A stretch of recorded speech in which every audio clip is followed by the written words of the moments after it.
Seigneur soit avec vous. Et avec votre esprit. Évangile de Jésus-Christ selon saint Marc. Gloire à toi, Seigneur. En ce temps-là, un scribe s'avança vers Jésus pour lui demander « Quel est le premier de tous les commandements ?» Jésus lui fit cette réponse « Voici le premier. Écoute Israël, le Seigneur notre Dieu est l'unique Seigneur. Tu aimeras ton Seigneur, ton Dieu, de tout ton cœur, de toute ton âme, de tout ton esprit et de toute ta force. Et voici le second, tu aimeras ton prochain comme toi-même. Il n'y a pas de commandement plus grand que cela. » Le scribe reprit, « Fort bien, maître, tu as dit vrai, Dieu est l'unique, et il n'y en a pas d'autre que lui. L'aimer de tout son cœur, de toute son intelligence, de toute sa force, et aimer son prochain comme soi-même, vaut mieux que toute offrande d'holocauste et de sacrifice. » Jésus, voyant qu'il avait fait une remarque judicieuse, lui dit, « Tu n'es pas loin du royaume de Dieu. » Et personne n'osait plus l'interroger. Acclamons la parole de Dieu. Louange à toi, Seigneur Jésus. Intéressant de voir comment notre Seigneur se défend, évite les pièges que lui tendent ses compatriotes, mais en même temps, en profitant de ces pièges, nous enseigne, nous fait des catéchèses qui sont d'une énorme actualité. Il paraît que le Seigneur est en train de nous parler aujourd'hui même, lui-même présent aujourd'hui. Le Seigneur établit un ordre en amour.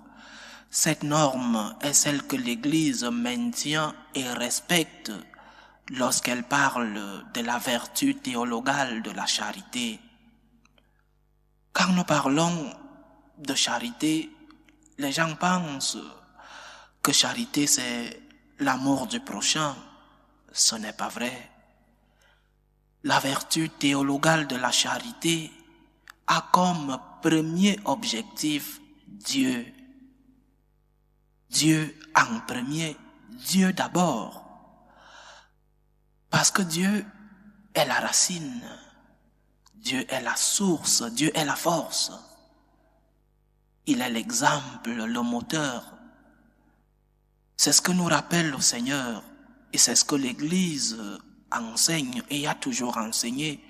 D'abord la racine. Une racine qui doit porter des fruits. La racine est essentielle pour l'arbre, mais n'est pas l'unique élément.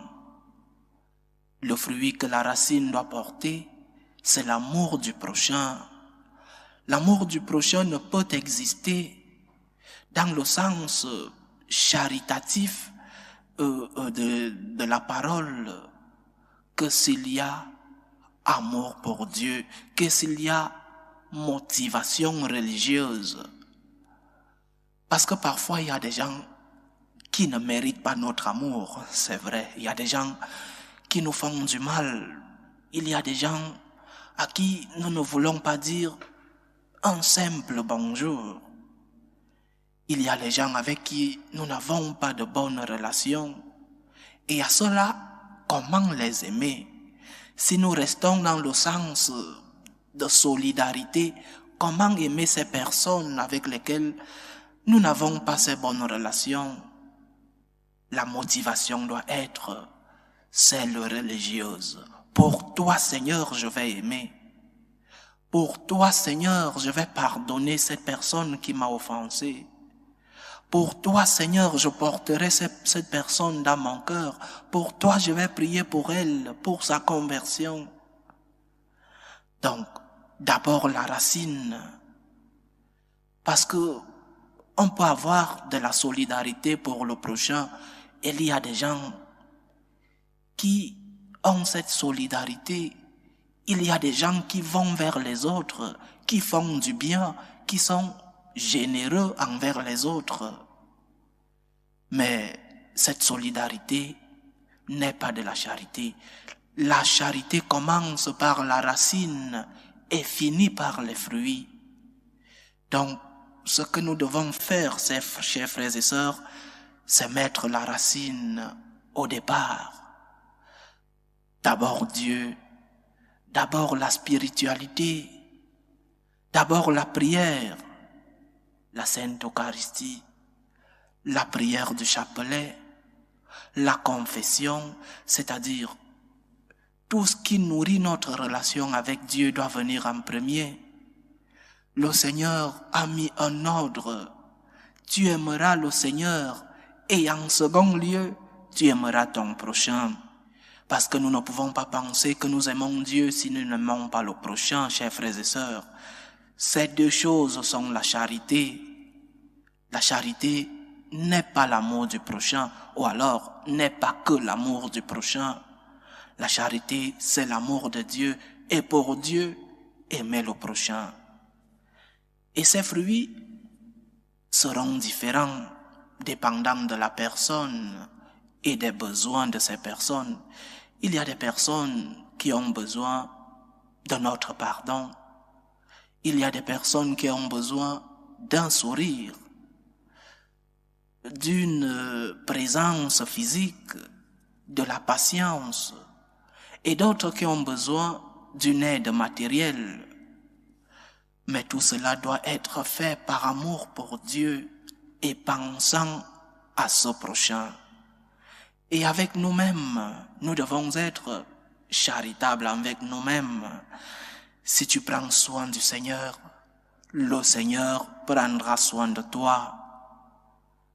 Si tu prends soin du prochain et oublies le Seigneur, ce prochain, parce qu'il n'est pas Dieu, pourra te trahir un jour parce que tu as mis l'ordre en l'envers.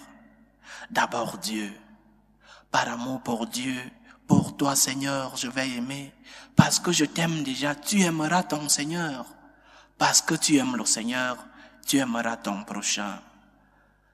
Dieu est le seul qui ne te trahira pas. Il te console, il te protège, il te donne la force d'aimer le prochain qui ne mérite pas ton amour. Il te console, il te protège. Mets-le à la première place de ta vie.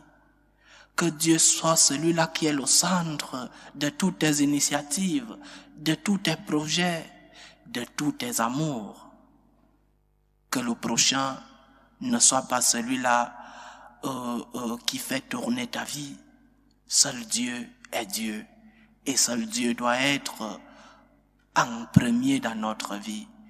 Et après Dieu, et pour Dieu, aimer le prochain. Que le Seigneur nous aide dans notre vie à pouvoir mettre de l'ordre dans nos amours.